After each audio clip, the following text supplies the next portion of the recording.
आज सलग चौथ्या दिवशीही या दुर्घटनेतील बेपत्ता प्रवाशांची शोध मोहीम सुरूच आहे आणि त्यासाठी अत्याधुनिक कॅमेऱ्यांची मदत घेतली जाते आहे। बोटीवर असे 3 अत्याधुनिक कॅमेरे लावण्यात येत आहेत।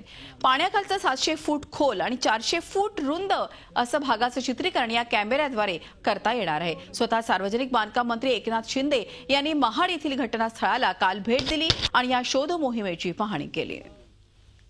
अद्ययावत असं तंत्रज्ञान देखील या ठिकाणी राज्य सरकार वापरत आहे। ते देखील आज आपण या ठिकाणी 2 बोटींच्या माध्यमातून त्याचाही आपण शोध मोहिमेमध्ये अंतर्भाव केलेला आहे, जेणेकरून वाहनांचा तपास तात्काळ लागला पाहिजे आणि राज्य सरकार पूर्णपणे या दुर्घटनेला गांभीर्याने मुख्यमंत्री महोदयांनी राज्य सरकारने घेतलेलं आहे। जे याच्यामध्ये जे कुटुंबीय आहेत त्या कुटुंबियांच्या देखील पाठीशी राज्य सरकार आहे। त्यामुळे ही शोध मोहीम शेवटच्या क्षणापर्यंत सुरू राहील।